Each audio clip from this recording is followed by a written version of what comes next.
Quelle est la première chose que tu fais en arrivant au travail? Moi perso, je check ma backlog interne, donc c'est ma liste de tâches journalières.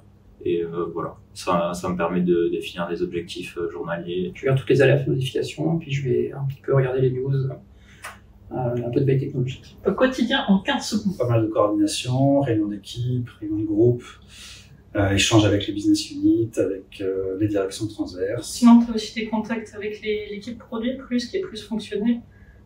T'as pas forcément que des gens en France, mais un jeu Lovro, c'est dans plusieurs pays, donc on peut avoir actuellement aussi des dialogues avec d'autres pays, par exemple l'Espagne. Si tu devais choisir un emoji pour représenter chaque collègue. Donc toi, l'emoji, ça existe, concentré, focus?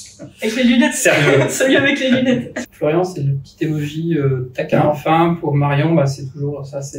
Enfin, il y a deux choses, la bonne humeur, ça toujours, c'est le côté sourire. Et puis c'est l'emoji, je sais pas s'il existe, mais dameuse, c'est celle qui fait sa trace et qui aplanit toutes les difficultés.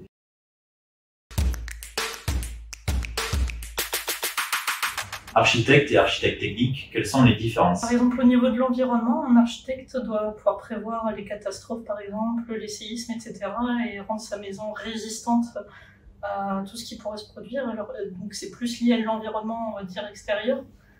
Tandis qu'un architecte technique, ce qui pourrait perturber le fonctionnement de son application, c'est un peu plus justement l'utilisateur. C'est comme si c'est plutôt la personne qui achète la maison, qui invite tous ses amis, par exemple dans le cas où une application doit être scalable, c'est-à-dire qu'elle doit pouvoir s'étendre, résister, peu importe le nombre de personnes qui se connectent. Nous, on est plus dans de la conception et du conseil autour d'un logiciel, finalement, alors que l'architecte tout court, il est plus autour d'un bâtiment ou d'une maison.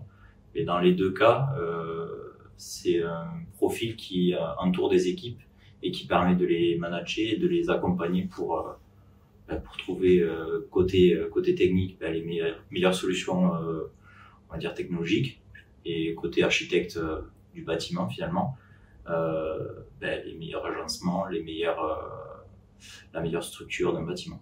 Comment vous-t-il ton métier dans 10 ans? Je l'imagine encore avec plus de technologies nouvelles et des cycles de plus en plus.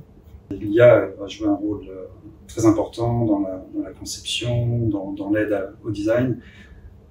Mais voilà, ça fait 30-35 ans que je fais de l'informatique et ça a tellement évolué. C'est bien difficile de savoir ce que ce sera dans 10 ans, mais on verra. Ça va être passionnant en tout cas.